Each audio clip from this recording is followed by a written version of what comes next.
21절부터 27절 말씀입니다.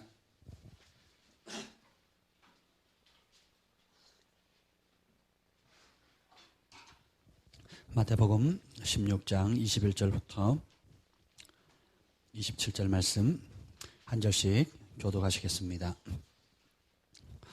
이때로부터 예수 그리스도께서 자기가 예루살렘에 올라가 장로들과 대제사장들과 서기관들에게 많은 고난을 받고 죽임을 당하고 제3일에 살아나야 할 것을 제자들에게 비로소 나타내시니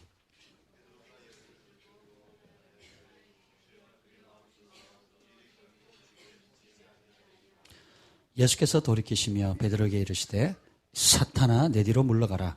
너는 나를 넘어지게 하는 자로다. 내가 하나님의 일을 생각하지 아니하고 도리어 사람의 일을 생각하는도다 하시고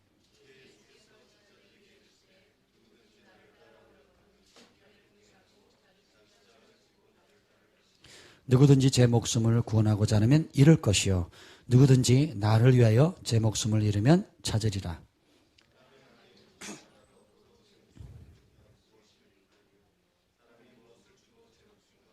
다 같이요. 인자가 아버지의 영광으로 그 천사들과 함께 오리니 그때 각 사람이 행한 대로 갚으리라. 아멘. 성령님 이 시간에 환영합니다. 우리의 마음 가운데 지혜와 계시 영을 부어 주시옵소서. 하나님의 일곱 영으로 충만케 하여 주시옵소서. 이 말씀을 통하여 주님께서 우리에게 지금 주시는 그 음성을 듣게 하여 주시옵소서. 성령님 우리의 생각을 사로잡아 주시고 우리의 마음을 사로잡아 주시고 모든 우리 가운데 주께로부터 나오지 않은 어둠들은 떠나가게 하여 주시며 진리의 빛과 생명의 빛과 치유의 빛으로 임하여 주시옵소서. 예수님의 이름으로 기도합니다. 아멘. 할렐루야. 여러분 한 주간 잘 지내셨습니까? 예수님께서 누구든지 나를 따라오려거든 자기를 부인하고 자기 십자가를 지고 나를 따르라고 했습니다. 시간이 지나갈수록 예수님의 말씀의 무게가 저는 굉장히 크게 와닿습니다. 그리고 그것을 깨달으면 깨달을수록 제 삶 가운데 예수님의 말씀을 얼마나 가볍게 다뤄왔는가 하는 것을 또 깨닫고 회개하게 됩니다. 우리는 예수님의 말씀을 좋은 격언 아니면 그냥 착한 말씀 우리에게 들으면 유익이 되고 그렇지 않으면 특별한 무게를 두지 않고 지낼 때가 참으로 많습니다. 예수님께서 천국에 들어갈 자가 적다 그러면 우리가 적다라고 그냥 눈으로만 읽고 잊어버려요. 들어가기를 힘써도 못 들어갈 자가 많다라고 예수님께서 엄히 경고하셨는데 우리는 그 예수님께서 하나님이신 그분이 엄히 경고하신 그 엄함을 우리 직장 상사의 말보다도 무섭게 생각하지 않아요. 우리 부모님의 말씀보다도 크게 생각지 않는다는 것입니다. 예수님의 말씀의 무게를 예수님의 말씀의 무게로 받아들이는 것이 은혜입니다. 아멘. 누구든지 나를 따라오려거든. 여러분들은 누구를 따라다니는 사람입니까? 요한계시록에 보면 어린 양이 어디로 인도하든지 따르러가는 사람이 예수님의 진정한 신부입니다. 예수님을 따르기로 결정하셨습니까? 누구든지 예외가 있다 없다? 어린아이, 주한이, 경한이, 사랑이, 천준이, 천율이, 하율이, 할머니, 할아버지 상관없어요. 누구든지 진짜 예수님을 따르기로 결정한다면 어떻게 해야 돼요? 자기를 부인하고 자기 십자가를 지고 나를 따른다는 겁니다. 자기를 부인한다는 것은 가장 기본적으로 내 생각을 부인한다는 겁니다. 내가 부모님께 받아왔던 가르침이 하나님의 가르침과 일치하지 않는 경우가 너무 많아요. 학교에서 배웠던 가르침이 하나님의 말씀과 일치하는 경우가 너무 많습니다. 또 대학에서 직장생활에서 사회생활을 하면서 부딪히는 여러 가지 것들이 하나님의 말씀과 일치하지 않고 오히려 하나님의 말씀을 대적하는 것들이 많습니다. 하나님께서 말씀한 육의 일은, 육의 영은 하나님의 일을 대적한다 그랬어요. 그래서 세상을 사랑하면 하나님과 원수된다 그랬어요. 그 말은 뭐예요? 세상적 사고방식을 따라 살게 되면 하나님과 원수된 삶을 산다는 거예요. 그래서 생각이 열쇠입니다. 이 생각에서 지면 모든 게 무너지는 겁니다. 근데 생각에서 승리하면 여러분은 다른 차원의 삶을 살 수 있게 되는 거예요. 그래서 이 말씀을 주 야로 묵상하고 그리고 그 말씀대로 지켜 행하는 것이 생명입니다. 순종해서 결정을 이룬 것만 내 것이 돼요.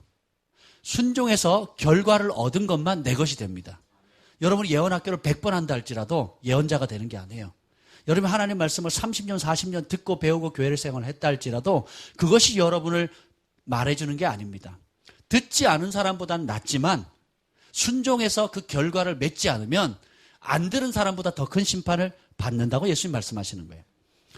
어떤 놀라운 진리와 계시와 축복의 말씀을 받았다 할지라도 순종함으로 내 삶 가운데 결실하기까지 그 결실을 보기까지 멈춘다면 여러분들은 사실은 아무것도 얻지 못한 것과 다를 바가 없다는 것입니다.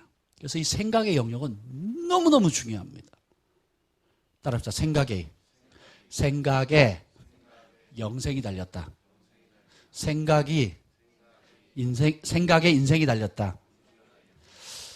우리의 생각이 하나님의 말씀과 일치할 때에 놀라운 하늘이 천국이 지금 이루어지는 것을 경험할 수 있어요. 근데 생각을 하나님 말씀, 예수님의 말씀에 복종시키지 않으면 아는 영역일수록 우리는 지옥을 경험하게 됩니다. 그리고 불행해지는 거예요. 여러분 위치가 어떠하든 가진 재물이 얼마든 혹은 지금 현재 상황이 어떻든 상관없이 생각의 영역은 너무너무 다르다는 겁니다. 제가 이제 최근에 뭘 정리하면서 밥 존스 목사님께서 2월 14일 날 소천하셨거든요. 84세 일기인가 85세인가요? 그렇게 해서 돌아가셨어요. 뭘까 정리를 하다가 작년 2014년 9월 모라비안 폴에서 제가 그 밥 존스 선지자 살아있는 이 시대의 전설이셨는데 그분이 저에게 마지막으로 해주신 예언의 말씀을 찾게 됐어요. 그래서 다시 카피를 해가지고 제 책상에 붙이고 지금 단상에도 붙이고 또 제 오피스에도 붙이고 뭐 집에도 붙이고 그럽니다. 근데 저에게 주신 그 하나님 말씀을 그냥 좋은 여러 말씀 중에 한 가지로 너무 가볍게 치부했다라는 생각이 드는 거예요. 그래서 다시 원래의 자리, 하나님께서 지금 내게 원하시는 그 말씀부터 발견하고 그 말씀부터 순종해야겠다는 생각을 하게 됐어요. 지난 금요일 날 또 지지난 금요일 날 우리 계시에 대해서 얘기하면서 그랬잖아요. 지금 주어진 한 가지의 말씀에 순종하지 않으면 더 그 다음 차원의 말씀이나 축복을 받을 수가 없습니다. 예수님께서 땅의 일을 말해도 너네가 안 믿는데 내가 하늘의 일 말하면 너네가 믿을 수 있겠느냐.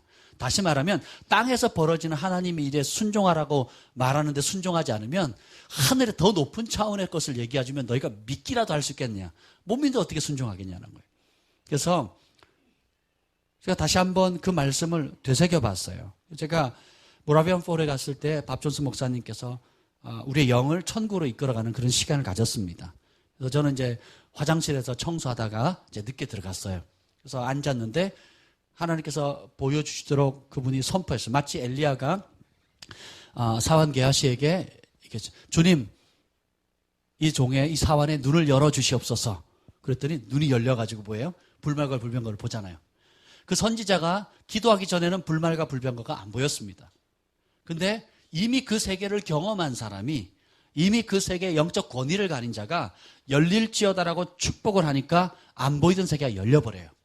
이게 임팔테이션의 능력입니다. 이게 영적 권위자의 능력이에요.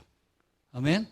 그리고 원수에 대해서는 눈을 닫아주십시오라고 했더니 죽이러 왔던 사람들이 눈이 닫혀버립니다. 다시 열어주십시오 하고 열려버려요. 이게 놀라운 권세입니다. 제가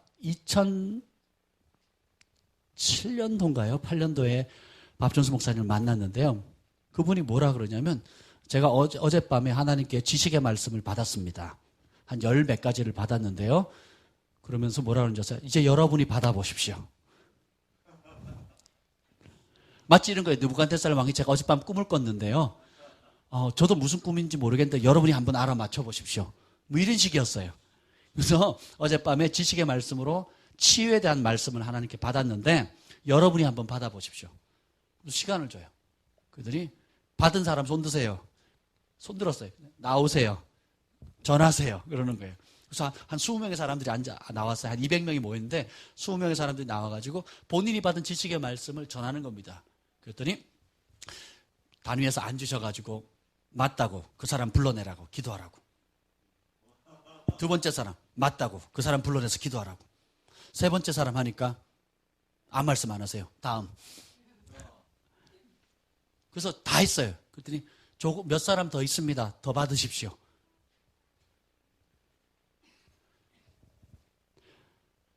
영적인 권위자가 하나님과 앞서 교통함으로 인해서 그 세계를 길을 열어놓으면 뒤에 사람들이 따라가기가 쉬워요. 아멘. 누군가 개척자는 어렵지만 개척자가 문을 열어놓으면 그 지도자를 따라가는 사람들은 쉽게 들어가는 겁니다. 아멘. 그래서 예언 스쿨을 하든 치유 스쿨을 하든 그 스쿨을 하는 이유가 뭐예요? 앞서 하나님과 교통하면서 예언의 영을 받은 사람이 본인이 씨름해가지고 어떻게 그런 친밀함을 가졌는지에 대한 10년, 20년, 30년 노하우들을 순식간에 알려주는 겁니다. 그래서 여러분 책 읽기 중요한 것 중에 하나가 많은 좋은 책들을 읽고 나쁜 책들이 없어요. 그럼에도 불구하고 중요한 책은 뭐냐면 하나님을 만난 사람의 책을 우선적으로 읽으십시오. 실제로 하나님을 대면한 분들, 실제로 하나님과 현재 동행하고 있는 분들, 실제로 지금 하나님의 음성을 듣는 사람들과 그분들의 책, 그분들의 삶, 그분들의 가르침, 또 할 수 있다면 그런 분들과 가까이 지내시는 것이 복입니다. 아멘. 작년에 2014년 9월에 밥 존스 목사님께 받았던 말씀을 좀 여러분들에게 나누려고 해요. 좀 함께 기도해 주시면 좋겠어요. 왜냐하면 이것이 여러분의 인생에 중요한 열쇠가 될 것입니다. 저 개인에게 주신 것이지만 여러분에게 동일하게 적용되는 거예요. 제가 환상 가운데 용사의 허리에 찬 검을 봤습니다. 은색 검을 봤거든요. 이게 무슨 뜻인가요? 라고 물었어요. 박 목사님 이렇게 얘기합니다. 은칼의 은색의 의미는 성화, 곧 여호와께 성결을 위한 성화, 성별됨을 뜻합니다. 이 말씀은 목사님을 위한 것입니다. 목사님은 하나님의 용사입니다. 성화, 만일 상상이 성화되면 기적이 일어납니다. 은칼은 목사님을 위한 것이고 또 목사님이 그 칼을 사용해서 다른 사람을 자유케 할 겁니다. 그 칼은 사람들을 자유케 하고 축사와 기적을 일으킵니다. 주님께서 목사님의 양심을 다루어 오셨고 정결케 하셨습니다. 그래서 목사님은 이미 주님의 쓰임을 받을 준비가 되셨습니다. 이게 첫 번째 그분이 해석해 주신 거예요. 하나님께서 저에게 은색 검을 쥐어주셨다는 거예요. 그리고 그것은 여호와께 성결, 거룩함을 뜻하는 것이고 하나님의 용사로서 그 검을 사용하라는 것입니다. 근데 이것이 자유케 하고 치유케 하고 그 다음에 축사와 기적을 일으킨다는 거예요. 하나님의 용사로서. 근데 그것을 다루는 열쇠가 뭐냐면 양심이라는 거예요. 두 번째 제가 질문했습니다. 그 용사의 허리에 찬 검을 보았고 두 번째는 뭐냐면 황금색 면류관을 봤어요. 한 번도 보지 못한 면류관을 봤는데 그 앞에 크로바 모양 같기도 하고 십자가 열쇠 모양 같은 여기에 이 문양이 새겨져 있는 황금 면류관을 봤습니다. 그래서 이게 무슨 뜻인가요? 라고 물었어요. 그때 출애굽기 28장 36절을 말씀하시면서 그것은 대제사장이 지성소에 들어갈 때 쓰는 글이에요. 그게 뭐냐면 여호와께 성결입니다. 그 왕관에 새겨진 것은 여호와께 성결을 뜻합니다. 대전에 왕중암교회에 계시는 안태길 목사님께서 저한테 아주 재미있는 말씀하셨어요. 아니 그분이 말씀하신 게 아니고 데이비드 호건 목사님 말씀하셨네요. 데이비드 호건 목사님이 뭐라고 말씀하셨냐면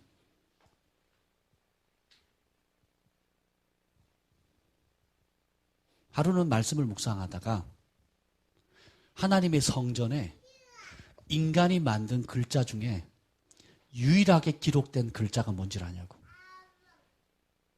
하나님의 성소와 지성소가 있잖아요. 거기에 떡상도 있고 촛대도 있고 또 여러 가지 것들 있잖아요. 성전 뜰에도 있고, 그래서 물두멍도 있고, 뭐 번제단도 있고, 여러 가지가 있잖아요. 법궤도 있고, 뭐 지성소 있는데, 그 하나님의 존전에 들어갈 때 인간이 쓴 글자 중에 유일하게 허용된 글자가 뭔지를 아냐고. 그걸 발견했다는 거예요. 그것이 뭡니까? 대제사장의 관패에 쓰여 있는 이마에 정수리 한가운데 쓰여져 있는 그 글자, 여호와께 성결이라는 거예요.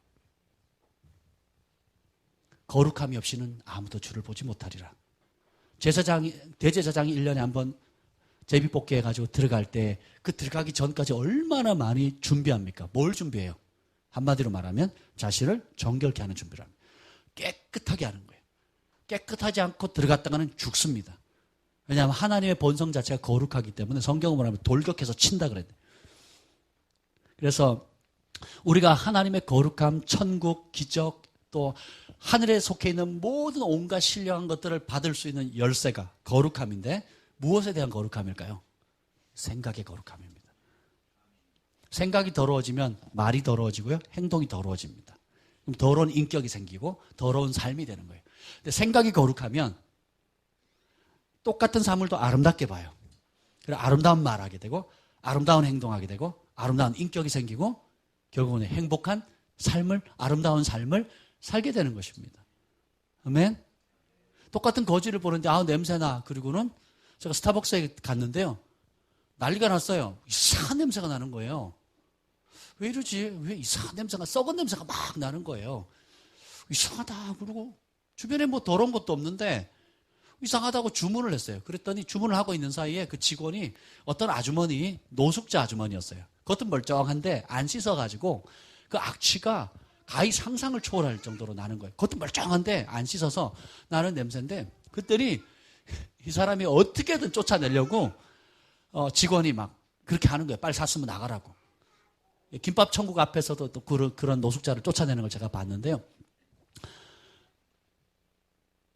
반대로 그러니까 일반적인 사람들은 우리가 냄새 나니까 또 다른 사람 불쾌함을 주니까 내보내려고 하잖아요. 그런데 하이디 목사님이나 또 제가 아는 어느 목사님이나 여러 목사님은 찾아가서 안아버리시거든요. 왜 그럴까요?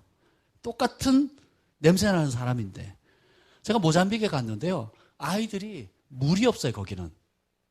그러니까 물을 구하기가 너무 어려운 거예요. 그러니까 씻을 수가 없죠. 유일하게 씻는 게 바닷가예요. 그러면 바닷가에 있어서 바닷물에 가서 씻는데 바닷물에 씻으면 바닷물 짠기나 이런 게 있잖아요. 그리고 얼마나 뛰어다녀요, 어린아이들. 막 열심히 뛰고 막 공중제비 돌고 막 이러고 다니거든요. 그러면 이 냄새가 그냥 안 씻어서 나는 냄새가 아니고 쩔어 있는 냄새예요. 근데 거기는 모든 스태프들이나 그 사역하는 모든 사람들이요, 손잡고 다니는 정도가 아니에요. 끌어안고 볼 부비고 그리고 이러면 머리에도 얼마나 냄새가 많은지 몰라요. 근데 가서 제가 배운 게 뭔지 아세요?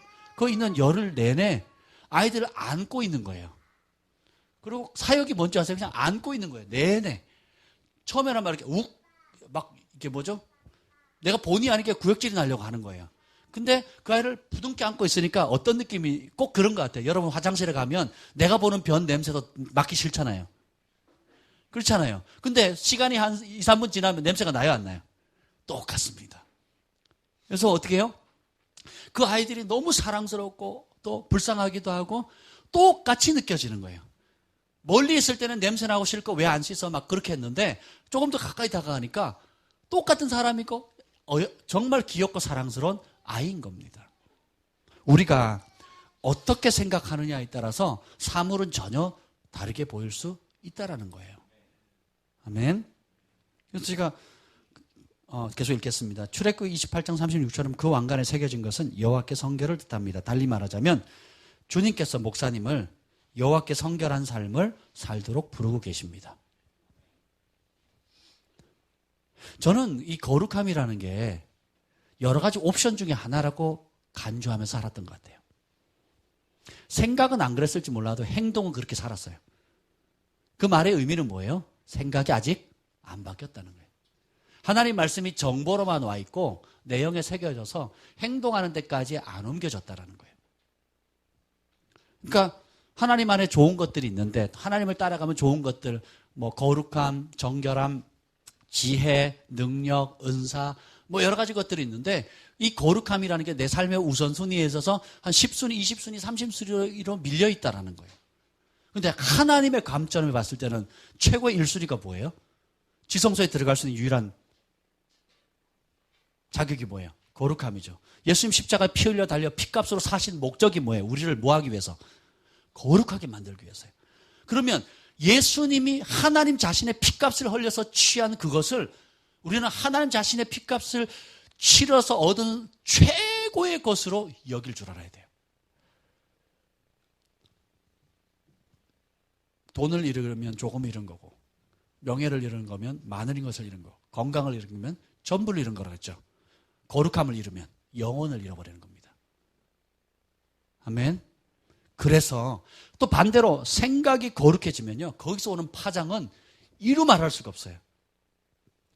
제가 지난 서천 집회 이후에 하나님께서 예언적으로 굉장히 다른 차원으로 열어주는 걸 제가 느껴요. 그게 왜 그러냐면, 모르겠어요. 여러 가지 이유가 있겠지만, 제 생각이 하나님께 얼마나 고정되느냐에 따라서 계시가 임하는 거나 그 계시가 임했을 때 오는 그 선명도 있죠. 전에는 뿌옇게 임하던 게 명확하게 지고, 전에는 그냥 희미한 감으로 오던 것이 명확한 어떤 단어나 상황이나 분명한 그림으로 보이기 시작하는 거예요. 아멘. 어제도 어디 병원에 가서, 저희가 병원에 있는데요, 병원에서 우리가 상담도 받지만 병원에 계속 또 사역을 하게 돼서 제가 이랬어요. 제 아내 보고, 여보, 당신은 어쩔 수 없나 봐. 병원에서 그 치료를 받기도 하지만 병원에서도 치료를 하는 사역을 계속 하는 거예요. 사람들이 찾아오니까. 그러면 제가 그랬어요. 사람들은 진짜에 대한 갈망함이 큽니다. 모라비안 폴 가보면 정말 시골 깡촌이에요. 여기도 사람이 살까 할 정도로 시골이에요. 그런데 전 세계 하나님을 갈망하는 사람들이 매년 찾아옵니다. 컨퍼런스를 열고 그 산골짜기에 비행기 들어가죠. 한 번 들어가면 500만 원, 1000만 원이 들어가는데도 그 자비량에서 오는 거예요. 왜 그러냐? 그곳에 하나님의 사람이 있다는 소문을 들었거든요. 그곳에 가면 하나님을 만난 사람을 만난다는 거예요. 그 하나님 만난 사람을 만나면 하나님의 음성을 들을 수 있다라고 믿기 때문에 그렇습니다. 실제로 그렇게 돼요. 한 번 가면 또 가고 싶고 또 가면 또 가고 싶은 거예요. 왜요? 그래서 하나님을 만난, 진짜 하나님을 대면한 사람이 있으면 어디든지 찾아온다라는 겁니다. 아멘. 여러분들이 그런 사람이 돼야 되는 거예요. 진짜 이 생각이 거룩해지게 되면 눈은, 예수님께서 눈은 몸의 등불이라고 그랬어요. 우리 인생의 등불입니다.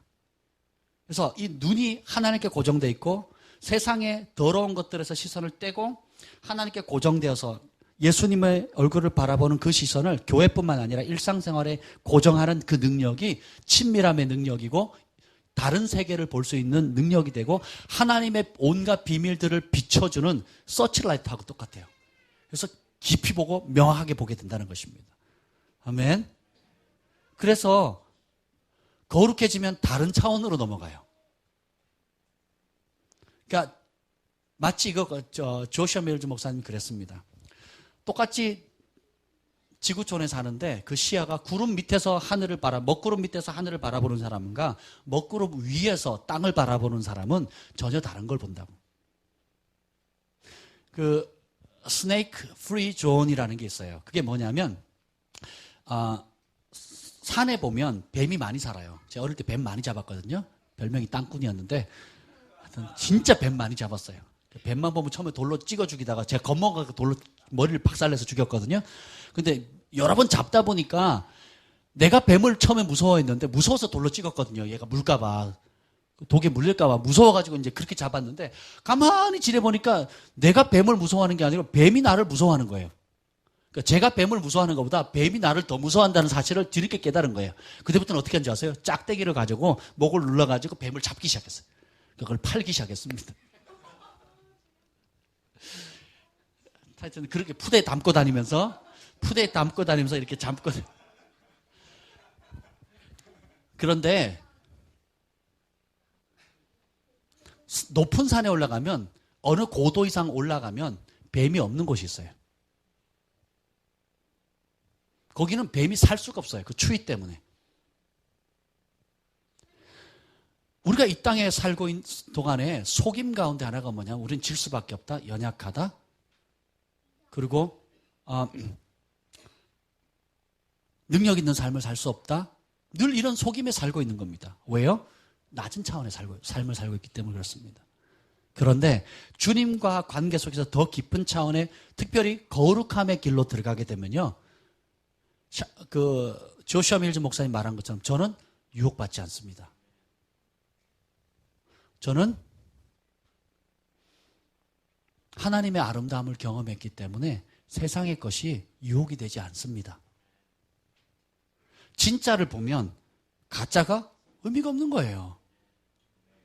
진짜 하나님의 임재를 경험하면 세상이 주는 쾌락, 즐거움, 그런 유혹들이 가치가 없는 거예요.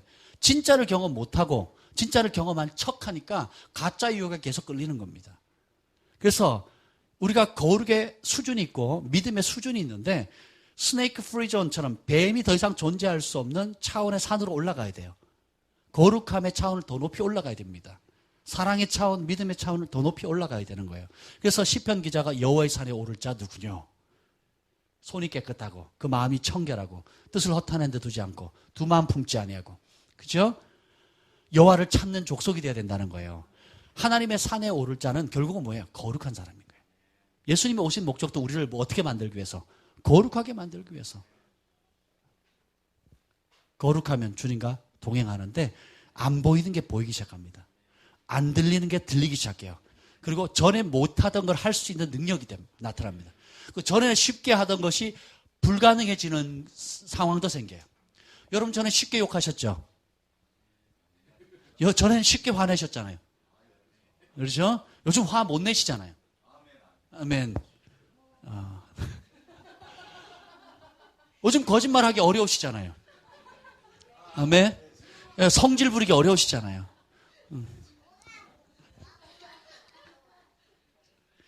누구든지 나를 따라오려거든 자기를 부인하래요. 그건 뭐예요? 자기 성향, 자기 기질, 자기 생각, 자기 방법, 자기 육의 본능을 버리라는 거예요. 저는 어떻게 해요? 피곤한데 건들면 확. 그죠? 제가 아는 목사님 그랬어요. 성령께 사로잡히기 전에는 화내는 게 너무 쉬웠대요. 그래서 쉽게 화를 내는 사람이었대요. 근데 성령님을 받고 난 다음부터는 어떻게 되면 화내는 게 너무 어려워졌다는 거예요. 그리고 항상 기쁘대요. 늘 기쁘대요. 어느 목사님은 자식이 다리가 부러졌는데 기쁘대. 할렐루야 찬양한다고.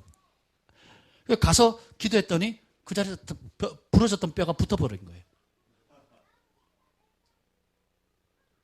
생각이 바뀌면 행동이 바뀌고, 생각이 바뀌면 그 바뀌어진 생각 가운데 하나님 말씀과 예수님 말씀과 일치되면 예수님의 말씀과 일치된 천국의 능력을 흘러보내는 통로가 됩니다.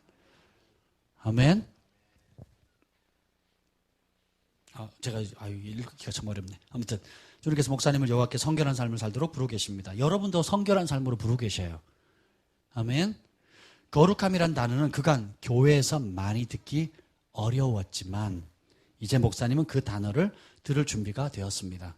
그것이 바로 목사님의 부르심입니다. 목사님의 부르심은 순결한 양심으로 주님을 섬기는 것입니다. 저는 이 말씀이 너무 크게 와닿았어요. 우리의 부르심은 순결한 양심으로 주님을 섬기는 것입니다. 그 다음 말이 아주 굉장히 제게 크게 와닿았어요. 하늘 아버지께서 목사님의 태 속에 넣으신 목사님의 영은 양심입니다. 케네스 에긴 목사님도 양심이 영의 통로라고 얘기하고 양심이 영이라고 얘기하거든요. 우리가 거듭난 양심을 말하는 겁니다. 불신자의 양심을 얘기하는 게 아니고 성령으로 거듭났을 때 이 양심이 정결하게 돼요. 그래서 이 양심이, 자 다시 읽겠습니다. 하늘아버지께서 태 속에 넣으신 목사님의 영은 양심이래요. 제가 최근에 하나님께서 보여주신 것들, 또 들려주신 것을 어떻게 보았느냐, 어떻게 들었느냐, 양심의 소리, 내 마음의 소리를 들은 겁니다. 내 양심의 눈으로 본 거예요. 내 영의 눈으로 본 것입니다. 영의 눈으로 봤다는 것은 결국 깨끗해지고 예수님의 보혈로 정결해 주신 그 양심의 눈을 통해서 보는 겁니다. 영과 양심이 똑같다라고 말하기는 어려울 수 있을지 몰라도 그 구분을 맺기가 참 어렵다 할지라도 아주 긴밀하게 연결되는 건 분명합니다. 근데 반 목사님은 양심을 영으로 봐요. 케네스기 목사님도 거의 그렇게 봅니다. 그래서 우리가 양심이 그리스도의 말씀이 너희 죽은 양심으로 깨끗하게 하지 못하겠느냐 이렇게 얘기하거든요. 예수님의 보혈로 말미암아 우리에게 죽었던 이 양심이 살아나는 겁니다. 그러면 그 양심이 살아나는 것은 영이 살아나는 것이고 영이 살아나면 하나님과 교통하게 되는 거예요. 그래서 묻고 구하게 되면 하늘의 것이 그것을 통해서 쏟아지게 된다는 거예요. 주님은 목사님의 양심 안에 진실로 역사하고 계십니다. 하나님은 여러분의 양심 안에 진실로 역사하고 계십니다. 여러분의 부르심은 순결한 양심으로 주님을 섬기는 겁니다. 사람에게 보이기 위한 것이 아니라, 사람에게 드러나기 위한 것이 아니라, 사람을 기쁘게 하는 것이 아니라 주님을 사랑하는 그 마음으로 사람을 사랑하는 거예요. 주님을 사랑하는 그 순결한 양심으로 사람이 보든지 보지 않든지 하나님 앞에 사는 삶을 사는 겁니다. 우리 경환이를 보면서 가끔 그런 걸 느껴요. 밤새, 저도 몰랐어요. 밤새 주님을 찬양하는 거예요. 천준이도 그러지 가끔씩. 밤새 주님을 찬양하고 예배하는 거예요.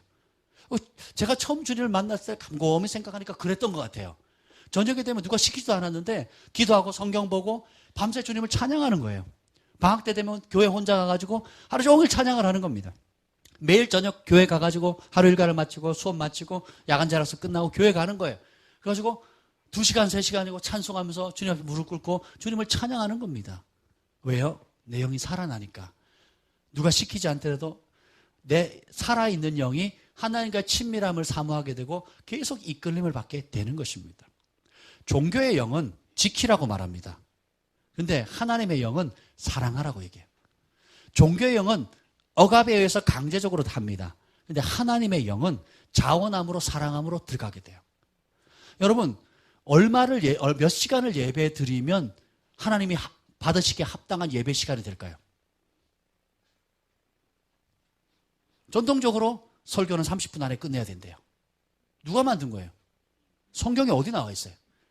대부분의 기존 교회들이 설교를 1시간, 30분을 안 넘깁니다. 40분 이상 안 넘겨요. 제가 전통교회 가면 얼마나 말씀을 전할까요? 그러면 30분, 40분 줍니다. 넘어서면 안 된대요. 요즘은 그런 교회 갈 일도 없지만 그렇게 되는 거예요. 여러분이 몇 시간 예배 드리면 하나님이 기뻐 받으시는 예배가 될까요? 어떤 사람에게는 10분도 지겹고요. 어떤 사람에게는 10시간도 모자라요. 왜 그렇습니까? 생각의 문제입니다. 진짜 주님을 만난 경험이 있으면 주님 음성을 듣고 주님을 예배하는 것이 얼마나 놀라운 특권인지를 알게 되면 10시간, 20시간도 모자라는 겁니다. 여러분, 교회에 얼마나 있어야 안식일을 잘 지킨 걸까요? 얼마만큼 교회에 있어야, 주중에 며칠 교회에 있어야, 며칠 교회에 나와야 여러분에게 하나님이 기뻐하는 삶을 산다고 인정할 수 있을까요? 기준이 없습니다. 갈망하는 만큼, 사랑하는 만큼. 찬양은 우리가 쉽게 하잖아요. 악인의 궁궐에 첫날 있는 것보다 여호와의 장막에 하루 있는 게 낫다고. 그렇죠? 그리고 주의 백성이 함께 연합해서 동거하는 것이 얼마나 아름답습니까? 혼자 예배해도 좋지만 같이 예배할 때 얼마나 좋아요. 혼자 기도해도 좋지만 같이 기도할 때 오는 파장은 또 얼마나 큽니까? 그렇죠? 혼자 집에서 말씀을 묵상하고 공부해도 되지만 함께 배웠을 때 또 다른 앞선 지도자를 통해서 또 영적인 멘토들이나 또 믿음의 동역자들을 통해서 같이 나누고 할 때 얼마나 좋습니까? 어제 그 집들이를 했잖아요. 네. 그리고 초반에는 빨리 끝날 것 같아요. 일찍 갈 거예요. 같아요라고 카톡에 문자가 왔더라고요. 근데 웬걸 밤 10시까지 하셨다고 들었습니다. 왜요? 각자 받은 은혜들을 나누고 하나님 베푸신 은혜들, 기도 제목들을 나누고 서로를 축복하고 하나님을 찬양하게 되니까 똑같은 상황인데 시작할 때는 금방 갈 것 같은 파장 분위기였는데 하나님 은혜를 나누기 시작하고 말씀을 나누기 시작하니까 어떻게 돼요? 그 시간이 점점 길어지는데 주일만 아니었어도 아마 새벽까지 했을 겁니다. 그렇죠? 성도 간의 모임, 하나님을 사랑하는 사람들의 모임은 마치 빛과 빛이 모이는 것 같아요. 불과 불이 모이는 것 같습니다. 더 큰 불로 타오르게 되는 거예요. 그래서 모이면 헤어지기 싫은 겁니다. 흩어지면 다시 모이고 싶은 거예요. 모여라, 몇 시까지 해라 하는 종교적인 룰에 의해서 오는 게 아니에요. 사랑의 관계 속에서 움직이게 되는 것입니다. 따라서 주님은 목사님의 양심 안에 진실을 역사하고 계십니다. 따라서 목사님은 성숙의 한 단계에 이르셨습니다. 목사님이 자라감에 따라 성숙함도 계속 자라게 될 것입니다. 2년 동안 모라비안 폴에 가서 밥 존스 목사님 말씀을 제가 들었어요. 근데 똑같이 말씀하시는 그 인생의 노년에 가장 중요하게 하신 말씀이 뭔지 아세요? 생각이 거룩해지는 겁니다.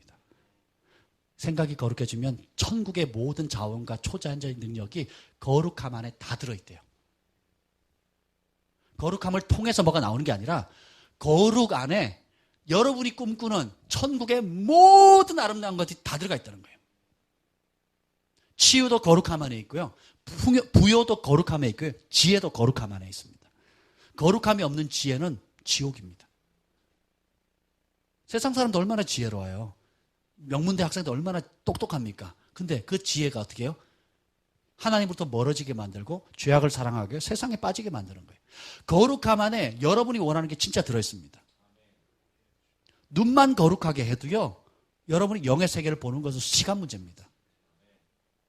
미움만 제거해도요, 여기 치유될 사람들은 어마어마하게 많습니다. 그리고 하나님 외에 내가 다른 사랑하는 것들 있죠? 그 더 의지하는 것들 있죠?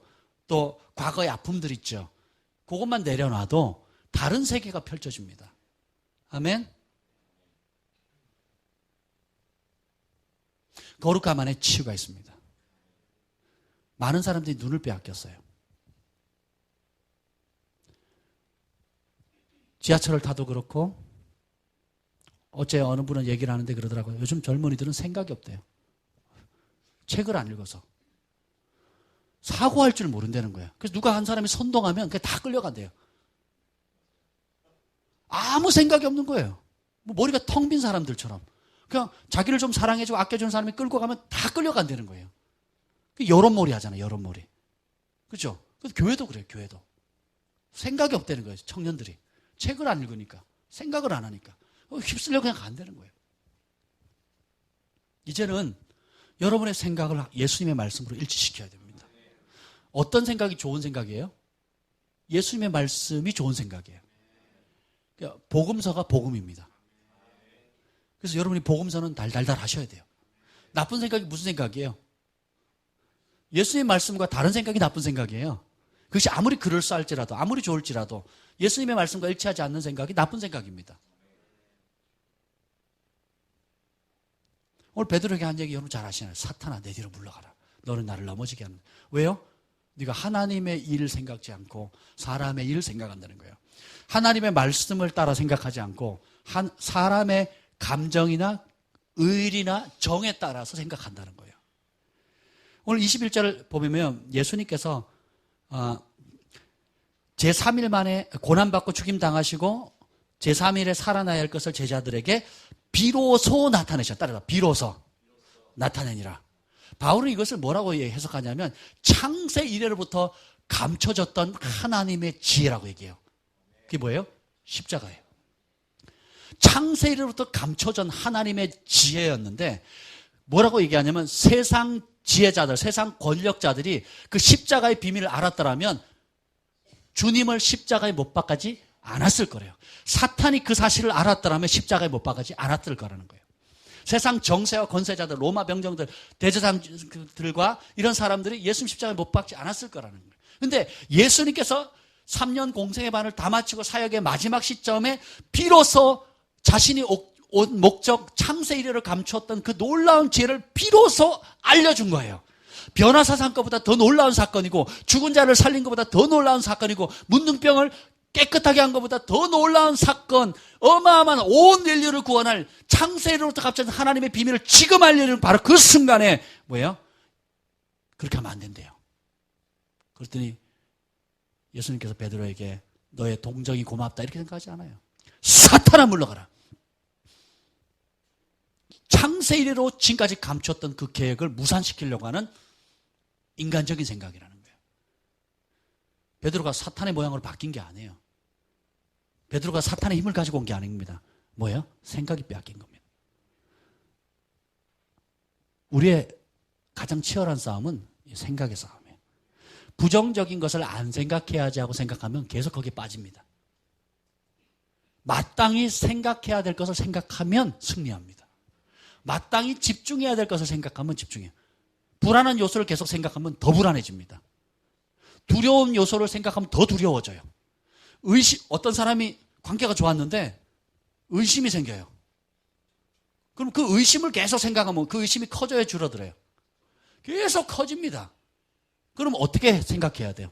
신뢰해 주는 거예요. 그 사람의 최선을 믿어줘야 되는 거예요. 그리고 설사 그렇다 할지라도 내가 다음 기회까지 믿어주겠다고 결정해야 되는 거예요. 아멘? 다르게 생각을 하는 겁니다. 그렇게 해서 승리는 거예요. 그래서 선으로 악을 이기는 겁니다. 악으로 선을 이기는 게 아니에요. 악으로 악을 이기는 게 아닙니다. 세상 사람 더 큰 악으로 악을 이기려고 해요. 하나님의 법은 선으로 악을 이기는 겁니다. 영에 사로잡힌 생각을 해야 돼요. 성령에 사로잡힌 생각을 해야 됩니다. 그것의 걸림돌이 뭐냐? 사람의 생각이고 자기 생각이에요. 자기 부인을 해야 돼요. 그래서 누구든지 제 목숨을 구원하고자 하는 자는 잃을 것이고 나를 위하여, 누구를 위하여? 예수님을 위하여 목숨을 잃으면 찾으리라. 어느 정도까지 생각을 복종시켜야 되냐면 목숨을 거는 차원으로 가야 돼요. 다니엘이 음식 때문에 목숨을 걸어요. 다니엘이 그 세 친구들이 그와 함께 율법에 정한 그 음식, 부정한 음식, 또 하나님이 정한 음식이 있거든요. 그러니까 다시 말하면 음식의 차원이 아니라 하나님이 말씀하신 그대로의 목숨을 거는 거예요. 다니엘이 한 달만 기도 안 하면 되는데 거기에 목숨을 걸어요. 하나님의 지혜를 원하시죠? 하늘의 진정한 능력을 원하시죠? 그럼 거룩을 취하셔야 되는데 거룩이 뭐예요? 하나님 말씀대로 순종하는 겁니다. 우리의 생각이 바뀌어지는데 어느 정도까지 치열한 싸움을 치러야 되냐면 목숨을 걸어야 돼요. 예수님의 말씀이라면 목숨을 거는 겁니다. 용서해라. 그러면 목숨을 걸고 용서하셔야 돼요. 진짜. 사랑해라. 그럼 목숨을 걸고 사랑해야 되는 거예요. 아멘. 예수님께서 이런저런 말씀을 금한 것, 또 하라는 것, 행하라, 하지 말라는 모든 것들에 대해서 목숨을 거셔야 돼요. 생각이 그렇게 바뀌셔야 돼요. 그래서 바울이 너희가 골로새서에 보면 너희가 새 사람을 입었을 때 자기를 창조하신 자의 형상을 따라 지식에까지 새롭게 하심을 입었느니라. 따라합시다. 지식에까지 새롭게 되었다. 우리의 존재 자체가 지식에까지 새로워져야 돼요. 여러분이 개인적으로 말씀을 읽어야 되는 이유가 뭡니까? 양육을 받아야 되는 이유가 뭐예요? 아직도 새로워지지 않은 옛 사고방식들이 잔재가 남아있다는 겁니다. 묻어져 있다는 거예요. 내가 옳다고 생각했는데 하나님 말씀에는 옳지 않은 것을 모르고 지낼 때가 너무 많아요. 그렇죠? 또 하나님이 기뻐하는 그 일인데 나는 이게 별로 중요하지 않다고 소소하게 지내는 것들도 많아요. 천국에서는 크게 생각하는데 이 땅에서는 별로 중요하지 않게 여기는 행동들이 있고요. 이 땅의 사람들은 너무 중요하다고 생각하는데 천국에서는 쓰레기를 취급하는 것이 있다는 겁니다. 어떻게 하느냐? 말씀을 읽어야 돼요. 말씀을 설교 갖고는 안 됩니다. 설교를 듣는 것만으로 안 돼요. 여러분, 설교는 일종의 방향을 제시하는 거라고 생각하시면 돼요. 제가 공부를 하면서 배운 게 뭐냐면 초중 고등학교 때는 정보를 입수하는 훈련을 해요. 사실 그게 바른 교육은 아니거든요. 그게 주입식 교육이라 그러잖아요. 근데 대학교에 가고 대학원을 가면 뭐냐면 스스로 생각하게 하고 그다음에 뭐냐면 스스로 논리를 만들어서 공부하는 법을 알려줘요. 공부하는 법을 알려주는 거거든요. 그래서 자료를 수집하고 그걸 읽어서 자신의 발견한 것을 가져서 그 발견한 사실을 서포트해 줄 수 있는 여러 가지 논리를 만들어서 논문을 쓰는 거거든요. 설교도 그와 같습니다. 진리를 전하기도 하지만 동시에 뭐예요? 여러분들이 그 진리를 발견할 수 있는 방법들을 제시해 주는 거예요. 단순히 정보만 받아들이는 차원이 아니라 하나님과 실질적으로 교제하는 방법, 그리고 스스로 말씀을 읽고 순종할 수 있는 방법, 그리고 어떤 눈을 가지고 세상을 바라야 될지에 대한 관점을 열어주는 겁니다. 세계관을 형성해 주는 거예요. 그러면 결국은 뭐냐면 코 흘릴 때 코 닦아주고, 기저귀 갈아주고, 때 되면 옷 입혀주고, 엄마의 손길을 못 떠나는 마마보이 마마걸로 만드는 것이 아니라 스스로 어린아이로부터 청년, 청년에서 아비의 세대가 되는 것이 계속 자라가야 되는 겁니다. 아멘. 이스라엘 백성이 사사기 21장 25절에 보면 왕이 없으므로 사람이 각기 자기 소견에 옳은 대로 행하였더라. 우리 인생에 왕이 불분명하면 자기 소견대로 살아요. 전 세계가 왕이 없어졌어요. 대통령도 얼마나 우습게 생각합니까? 하나님 그거 안 기뻐하시거든요. 권위자를 멸시하는 거 하나님 안 기뻐하십니다. 왕이 없은 지가 오래돼요. 그러니까 어떻게 다 자기 소견대로 해요. 지금 벌어지는 여론들 보십시오. 북한에 있는 김정은, 네, 김정은보다 박근혜 대통령이 더 나쁜 사람으로 매도해요. 300만 명을 아사시켰고, 전 세계 기독교 박해국 1위, 그리고 지금 말로 다 할 수 없는 비참한 일들을 행하는데 그런 사람에게 계속 물자를 공급해줘요. 인도주의 명목으로. 다 그 군 자금으로 들어가는데. 그걸 야당에서 그렇게 하고 있는 겁니다. 뭐 여당에서도 하지만. 그래서 그런 일을 행하는 그 수장에게는 나쁜 소리를 못해요. 매스컴 보십시오. 나쁜 소리 못합니다. 꼭 뒤에 존칭 붙이죠. 그 위치를 붙여요. 뭐라 하죠? 김정은? 뭐라 그러죠? 뭐가 붙어요. 그 신문 기자들이 그거 안 붙이면 난리가 난대요. 못 낸대요, 기사를. 웃기죠? 근데 박근혜 대통령은 어떻게 얘기합니까? 그 사설, 정치들 말하는 거 보면요. 무슨 옆집 개 취급해요. 얼마나 한 나라의 수장을, 한 나라를 대표하는 옛날로 말하면 왕인데 뭐 존칭도 안 붙입니다. 박근혜 정부는 뭐 박뭐는 이런 이게 뭐예요? 속고 지내는 거예요. 왜? 진정한 왕, 우리의 유일한 왕이신 예수님 하나님의 말씀에 진리가 서지 않으니까 어떻게 돼요? 세상의 영이 주관하게 됨으로써 각기 자기 소견대로 가는 거예요. 그래서 악을 선으로 뒤바꿔버리고요. 선을 악하다고 뒤바꿔버리는 거예요. 아멘. 그래서 깨어 있어야 됩니다. 깨어 있어야 돼요. 그렇지 않으면 세상 풍조에 그냥 휩쓸려 가요. 여러분이 얼마나 세상 풍조에 쉽게 휩쓸려 가고 있는지를 아는 방법은 뭐냐면 그걸 한번 역류해 보려고 한번 해보세요. 그때 오는 저항감을 받기 전에는 실제로 여러분들이 얼마나 지금 많이 세상 풍조에 떠내려가고 있다는 것을 잘 모릅니다. 광주에 가면 못 깨어있는 목사님들이 계셔요.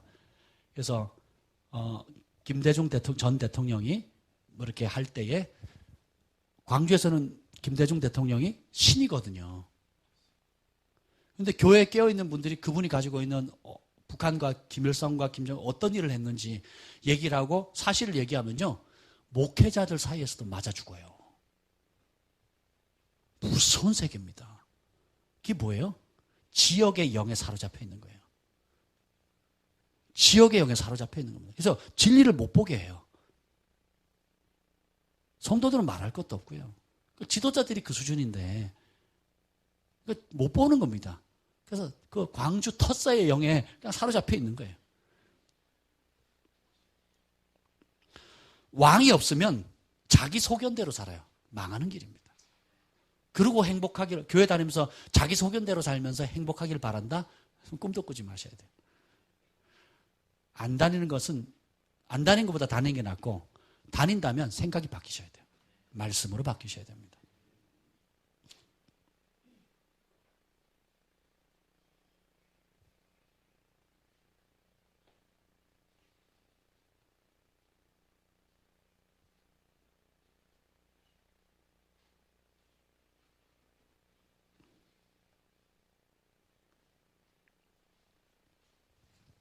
예레미야 6장 19절에 보면 내가 재앙을 내리니 하나님께서 재앙을 내리신대요. 그 이유가 그들의 생각의 결과니라. 예레미야 4장 14절 내 마음에 악을 씻어버리라. 어디에 있는 악이요?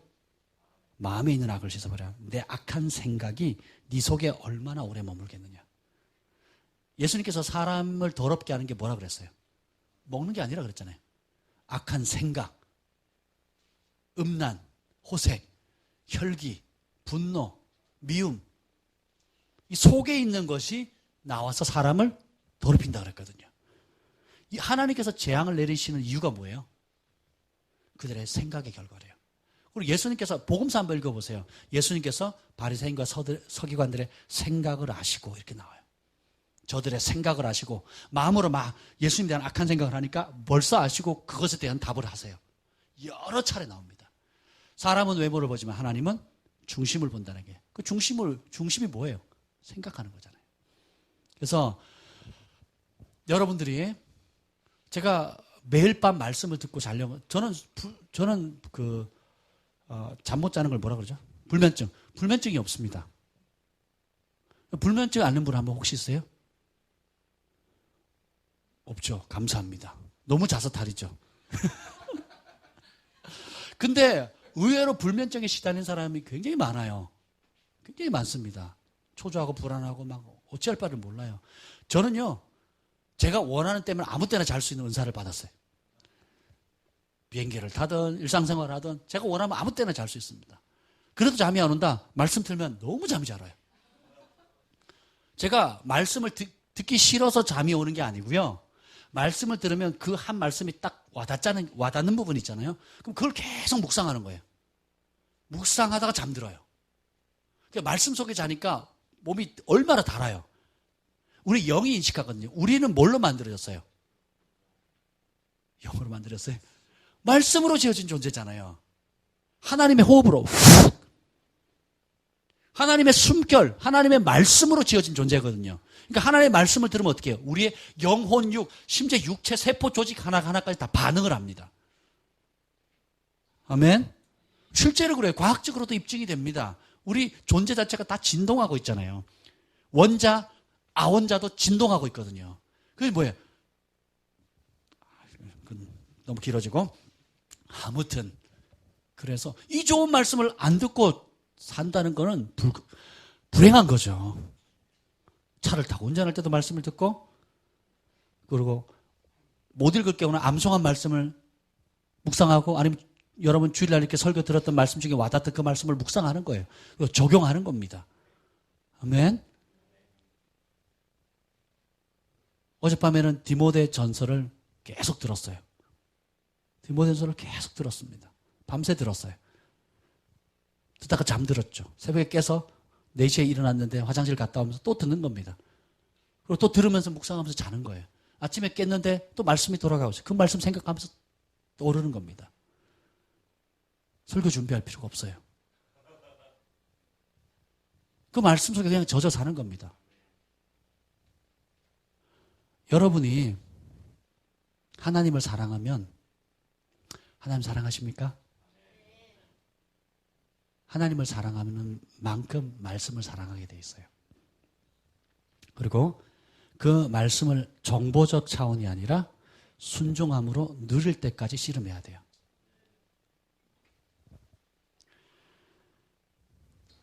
자기 소견을 버리셔야 됩니다. 예수님도 요한복음 5장 19절 30절에 보면 아무것도 스스로 말하지 않는데요. 따라서 듣는 대로 말한다. 누구의 말씀을요? 하나님의 말씀을 듣는 대로 말하고 행동해요. 두 가지예요. 기록된 하나님의 말씀과 성령께서 지금 주시는 레마의 말씀이에요. 듣는 대로 말하는 겁니다. 그러니까 지금 들려주지 않으면 기록된 말씀을 내가 배운 대로, 묵상한 대로, 아는 대로 그 말씀 따라 말하고 행동하면 되는 거예요. 다른 거는 접어버리면 됩니다.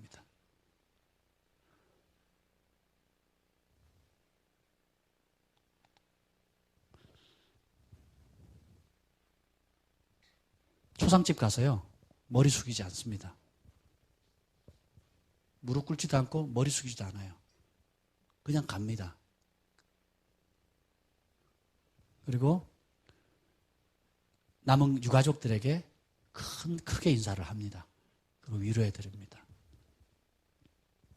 왜요? 성경에 없으니까. 그 누구에게도 절하지 말라 그랬기 때문에. 문화와 전통을 넘어서셔야 돼요. 이전에 배웠던 가르침들, 이전에 교회에서 했던 행동 양식들, 뭐 여러 가지 것들 있잖아요. 좋은 것도 있고 나쁜 것도 있고 부분적으로 섞여 있는 것도 있어요. 섞여 있는 것은 솎아내야 됩니다. 좋은 것은 지켜나가야 되고요. 아닌 것은 과감하게 버리셔야 됩니다. 아멘. 제가 대입시험 보는 날 뭐 먹었다고요? 미역국 먹었어요. 왜? 속이 편하니까. 우리 어머니 미역국 먹으면 떨어진다더라 그러셨어요. 어디 한번 봅시다. 떨어지나? 붙었어요. 지금도 중요한 모임이나 중요한 시험을 볼 때는 미역국 끓여달라 그럽니다. 왜요? 속이 편하니까. 세상 사람들은 미역국 먹으면 떨어진대더라 하는 미신에 사로잡혀요. 문지방 밟지 마라. 밤에 손톱 깎지 마라. 이삿날, 손 없는 날 해야 된다. 이사 한번 해보셨죠? 손 없는 날에 더 비싼 거. 아, 이사 안 해보셨어요? 다 합니다, 다. 다 해요. 이 현대화된 사회 속에 그런 미신들이 얼마나 많은지 몰라요. 결혼 날짜 어떻게 잡는 줄 아세요? 아이들 이름 어떻게 짓는 줄 아세요? 다 장명소가고요. 결혼 날짜도 다 뭐 손 없는 날이 무슨 뜻이에요? 귀신 없는 날인가요? 예, 귀신 붙지 않는 날, 뭐 귀신이 안 오는 날, 뭐 이런 개념. 그걸 지금도 믿고 있다니까요. 그래서 부모님들이 결혼식 날짜 잡을 때, 중요한 날짜 잡을 때, 심지어 개점하는 날, 뭐 이런 날짜도 그거 다 계산한다니까요. 특히 이사 갈 때는요, 그 얼마나 그 파워가 강한지 몰라요. 손 없는 날 이사를 못 해요. 차량이 안 돼요. 그래서 저는 항상 그러죠. 가장 싼 날로 해달라고. 사람들이 거기에 몰려서 가거든요. 재밌습니다. 자기도 모르게 세상의 영에 사로잡혀 사는 거예요.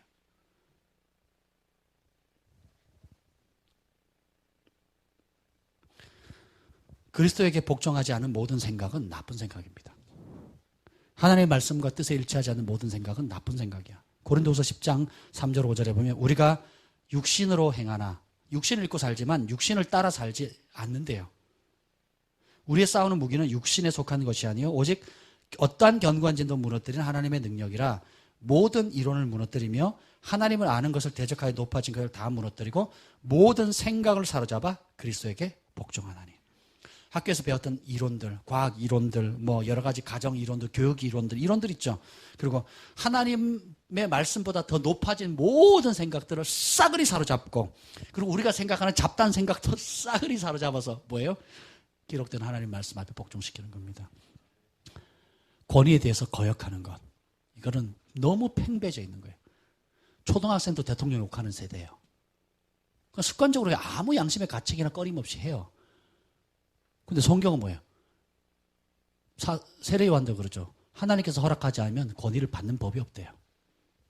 하나님이 세우신 다 권위입니다. 여성 사회시대 얼마나 남자들이 기죽는 세대입니까 지금? 그죠? 하나님의 법은 남편에게 복종하래요. 복종하래요. 조건 있어요 없어요? 없습니다. 남편은 어떻게 사랑하라고요? 그리스도께서 교회를 위해서 예수님께서 목숨 버려 사랑하는 사랑으로 사랑하래요. 병원에서 하룻밤 잤더니요 얼굴이 붓고 손이 주먹이 안 쥐어져요. 이게 그 밑에 간이 뭐라 그러죠? 이게 침대인데 짧아요. 그래서 다리가 저는 가방을 베고 해도 그리고 응급실에 있으니까 새벽 2시, 12시에 잤는데 새벽 2시에 응급 환자가 들어와가지고 불 켜고 한 3, 40분을 난리를 치더라고요. 설명하고 매일 그렇대요, 매일. 그래가지고 제가 또 이게 아파가지고 있는데 거의 밤새 고문을 당했어요, 밤새. 그래서 아침에 깨서는 여보, 자리 바꿔. 나이롱 환자는 내려오시고 진짜 아픈 제가 올라가야 되겠습니다.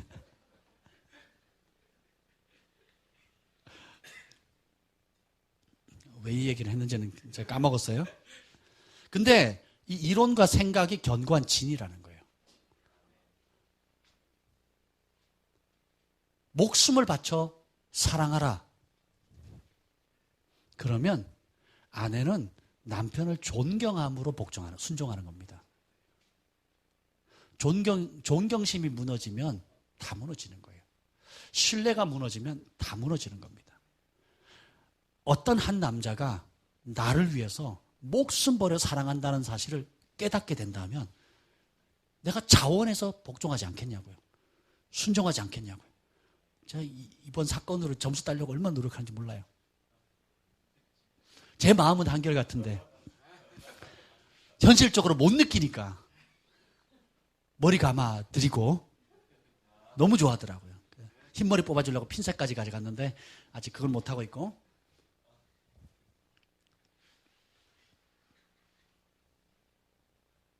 하나님의 법을 따라 살 때에 하나님의 법을 따라 생각을 바꿔서 행동하는 만큼 천국을 누립니다.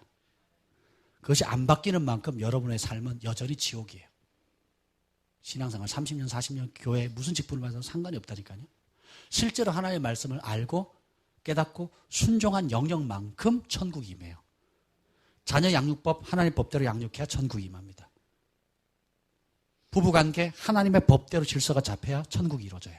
다른 방법이 없습니다. 여러분의 삶의 비전, 목표도 하나님의 법대로 순종해야지만 되는 거예요. 의사 선생님은 환자가 와야 행복하죠. 그렇잖아요. 예배자는 예배를 드려야 행복하는 겁니다. 하나님이 부르신 주된 부르심의 자리에 여러분이 있어야 행복해져요. 남들이 왜 그런 일 합니까? 이해 못하죠. 나는 거기서 행복한데. 독수리는 하늘을 날아야 돼요. 창공을 날아야 돼요. 나는 고소공포증이 있는데 왜 그런 데를 나십니까? 독수리는 날아야 되는 거예요. 나는 배멀미를 하는데요. 배멀미를 해요. 근데 어떤 사람은 그래서 배를 못 타는데 어떤 사람은 대양을 누비면서 나가는 사람이, 범고래는 대양을 누비고 살아야 되는 거예요. 아멘? 그래서 여러분들이 진짜 하나님의 부르신 그 부르심의 자리에 있어야 돼요. 중보자는요, 밤이고 낮이고 낮이고 밤이고 주님의 심장 속에 머물러 있어야 됩니다. 중보자에게는 기도 시간이 있으면 안 돼요. 기도 시간, 그러니까 삶 자체가 기도 시간인 거예요. 전 제 아내를 보면서 그걸 많이 느낍니다. 24시간 기도해요, 24시간. 그리고 입을 열어서 방언으로도 기도하지만 방언으로 기도하지 못할 상황에는 영어로 기도를 하는데요. 그 상황들을 다 보여주는 그대로 기도를 해요. 기도 한참 하다가 갑자기 금식하겠대요. 이 상황은 금식으로 돌파를 해야 된다는 거예요. 그러면서 전혀 관계없는 하나님께서 부담을 준 그 사람을 놓고 금식을 하는 겁니다. 또 갑자기 저랑 대화하다가 뭐라 그러는 줄 아세요? 지금 승만이가 지금 심각하다고. 승만이한테 전화해야 된다고. 왜 그러냐고요. 승만이가 이렇게 딱 지금 걸렸다고. 그럼 어떻게 되겠냐. 지금 붙잡고 좀 얘기를 좀 해야겠다고. 무슨 문제가 있는지 한번 확인해 봐야겠다고. 그런 식이에요. 또 누가 왔대요. 왔는데 무슨 목적으로 왔대요. 그래서 대답을 안 했대요. 그 말을 바꾸고 딴소리 하는 거예요. 왜요? 타이밍이 있고, 하나님의 타이밍이 있고 사람의 타이밍이 있어요. 늘 주님께 구하게 되면 주님의 방법으로 주님의 때에 그것에 순종하는 것에 익숙해지는 겁니다. 그러니까 중보자는 밤이고 낮이고 기도를 하는데 그것이 의무면 죽음이에요. 근데 그것이 내 몸에 맞는 거예요. 수영하는 사람, 나는 물에 들어간 게 싫거든요. 어릴 때 좋아했어요. 어릴 때 좋아했는데 지금은 찬물 자체도 싫고 물속에 들어간 게 너무 싫어요. 샤워는 좋아해도 물속에 들어간 걸 싫어합니다. 수영선수는 물속에, 바다도 건너가잖아요. 그렇죠? 마찬가지입니다. 여러분의 주된 부르심이 뭔가를 생각해 보세요. 하나님 나를 종으로 부르셨나?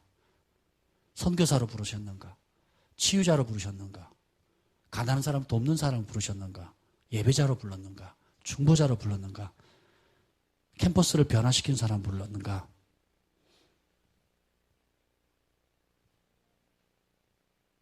어떤 의사 선생님이 저한테 그러시더라고요. 환자가 없어서 너무 수술을 못해서 너무 괴롭대요. 그래서 기도했어요. 하나님, 그 수술은 생명을 죽이냐 살리냐 이런 차원이거든요. 성공하면 사는 거고 실패하면 죽는 거예요. 심장 수술을 하니까. 근데 너무 없으니까 자기 존재감이 무너지더래요. 안 해도 월급 똑같이 나오는데, 물론 수술하면 뭐 보너스가 붙긴 하지만, 똑같이 나오는데, 그래 기도했대요. 하나님, 일부러 환자를 만들어 달라는 건 아니고요. 기왕 있는 환자들이 있으면 저한테 좀 보내주세요. 그 기도를 했더니 막 수술이 한 주간에 뭐 잠을 못 잘 정도로 막 밀려오더래요. 여러분 같으면 이해가 되나요? 아니 지금 내가 수술하면 이 사람이 살든지 죽든지 결판이 팍 나는 그런 상황인데 기회를 달래는 거예요. 그 기회를. 왜요? 그렇게 부름 받았어요. 불 속을 뛰어드는 소방관처럼 급류에 휩쓸려가는 사람을 구하기 위해서 그것을 뛰어드는 119 구급대 요원처럼 남들에게는 어려워 보이지만 자신에게는 축복인 거예요. 왜요? 그렇게 부름 받았거든요. 나를 부르시니, 지으시니가 하나님이시고 부르시니도 하나님이시고 나를 보내신 분도 하나님이시라는 거예요.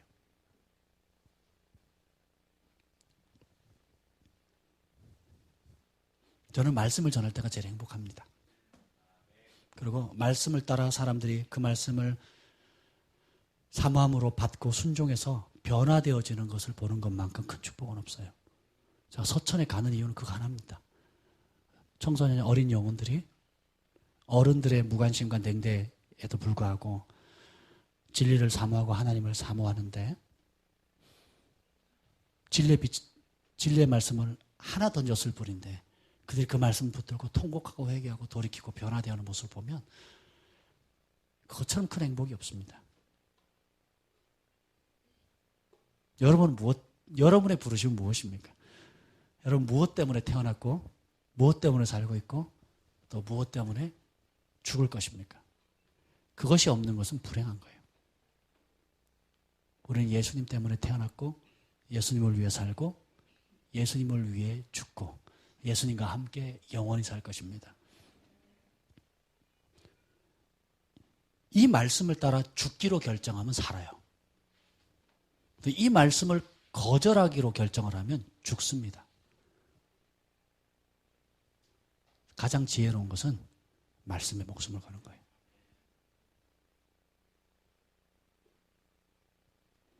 듣기 좋은 잘 포장된 사람의 감정을 자극시키는 그런 화려한 컨퍼런스나 그런 사람들의 귀를 즐겁게 해주는 가르침이 아니라 딱딱하지만 고개와 같지만 때로는 삼키기 어렵고 때로는 그것이 내 심장을 너무 찔러서 아프기 며칠간 잠 못 이룰 정도로 아프다 할지라도 단단한 여호와의 말씀을 예수님의 말씀을 먹어야 됩니다. 예수님의 잣대가 생각보다 높아요. 근데 우리가 육의 방법으로 보면 굉장히 높은데 성령에 사로잡힌 삶의 입장에서 보면 당연한 거예요. 제가 늘 묻잖아요. 여러분 성령 받고 거짓말하는 게 쉽냐고요. 성령 받기 전하고 받은 이후에 욕하는 게 쉬워요, 어려워요? 어려워지는 게 정상이잖아요. 그렇잖아요. 아멘? 미워하는 게 쉬워요, 어려워요? 나 미우면 행복하다. 저 인간은 미운 짓 했으니까 당연히 내가 미워해야지. 예전엔 그랬단 말이에요.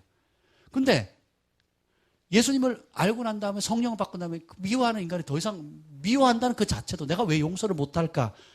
용서의 차원으로 더 접근하지 내가 미워하는 게 당연하다고 생각할 거듭난 사람은 아무도 없습니다. 왜요? 내 안에 성령님 계시니까. 성령에 사로잡힌 삶의 입장에서 보면 기도를 24시간 하는 거 밤새서 하는 거 금식하는 게 부담이 아니에요. 즐거움이지. 24시간 찬양하는 게 부담이 아니에요. 24시간 교회에 있는 것이 부담이 아닙니다. 즐거움이죠. 오히려 기쁨이죠. 24시간 믿음의 사람들과 함께 교제하는 것이 사람들에게 치이는 게 아니에요. 행복이죠. 그렇잖아요. 전에는 사람들 싫어서 집에서 웅크리고 모든 관계문을 닫고 지냈던 사람이 예수님의 사랑을 알고 나니까 이제는 안전하고 못 버티는 거예요. 안 섬기고는 못 버티는 겁니다. 전에는 사람들 앞에서 얼굴 빨개져서 말도 못하는 사람이 그 사랑을 알고 나니까 안전할 수가 없죠. 산 위에 올라가서 전하고 바다 건너가서 비행기 타고 가서 전하잖아요. 왜요? 이게 진정한 하나님의 역사이기 때문에 그렇습니다. 생각을 바꾸세요. 생각을 바꾸십시오. 삶에 대한 생각, 관계에 대한 생각, 물질에 관한 생각, 여러분의 인생의 시간에 관한 생각, 이런 생각을 바꾸십시오. 나를 부르시니까 하나님이시고 태어나게 하신 분도 하나님이시고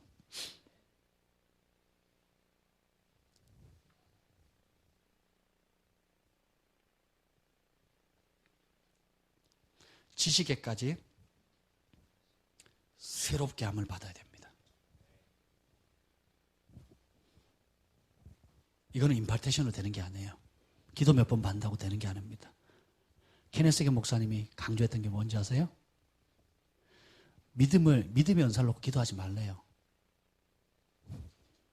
믿음은 그리스도의 말씀을 들으면서 온다 그랬죠. 그 믿음의 연사를 원하는 사람은 말씀을 먹으라는 거예요. 마치 의사 선생님이 처방전을 주면 그 약이 효과를 보려면 먹어야 되잖아요. 그렇죠? 먹어야 효과를 보는 거예요. 제가 통증이 너무 심했는데 진통제 몇 알 먹으니까 통증이 싹 가시는 거예요. 언제 아팠는지. 안 먹으면 계속 통증을 느끼는 겁니다.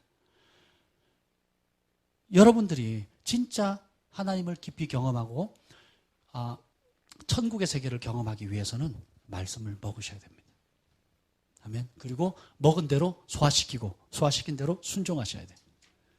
그러면 순종하는 만큼 천국을 경험하게 됩니다. 순종하지 못하는 만큼 어둠이 그 자리에 지배를 하게 돼요. 똑같은 한국인데 도시가 깨끗한 도시가 있고 더러운 도시가 있어요.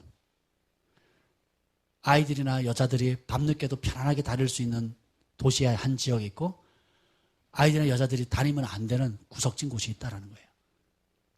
똑같이 자유가 있는 대한민국에도 불구하고. 그죠? 똑같습니다. 우리의 마음도 마찬가지예요. 성전인 우리도 마찬가지입니다. 하나님께서 마음껏 역사하시는 영역이 있고 하나님께서 마음껏 역사하지 못하는 어둠의 영역이 있다는 거예요. 통치는 하나님이 하시는데 하나님의 문제가 아니에요. 우리가 쥐고 있는 겁니다. 우리가 안 놓고 있는 거예요.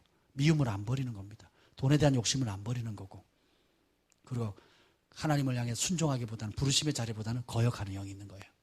어떤 이유에서든지. 그럼 어떻게 해요? 버려야 돼요. 자기를 부인해야 됩니다. 그리고 자기 십자가 져야 됩니다. 자기 십자가 자기 사명의 자리를 가져야 돼요. 자기 부르심의 자리를 가야 됩니다. 그 자리가 가장 행복해요.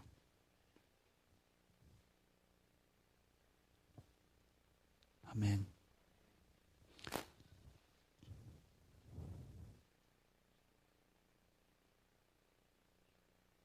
우리 한 번 더 좀 찬양하며 좀 마무리했으면 좋겠습니다. 나를 지으시니가 하나님이십니다. 우리를 창조하신 그분, 우리를 사랑하시는 그분,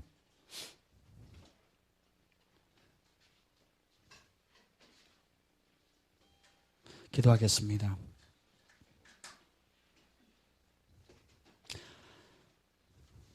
요한일서 2장 17절에 보면 이 세상도 그 정욕도 다 지나가되 오직 하나님의 뜻을 행하는 자는 영원히 거하느니라. 하나님, 이 세상에서 우리가 중요하다고 생각하는 것들, 아름답다고 생각하는 것, 그렇게 주려고 했던 사람의 인정, 학력, 배경, 편안한 삶, 우리 가지고 있는 다양한 욕심도 결국은 다 지나갑니다. 그러나 하나님의 말씀을 쫓아 하나님의 뜻을 행하는 소소한 것은 그것이 아무리 작다 할지라도 영원히 하나님 앞에 남을 것입니다. 나를 지으신 하나님, 나를 부르신 하나님, 나를 보내신 하나님, 그 하나님의 말씀에 사로잡힌 삶 살도록 허락해 주옵소서.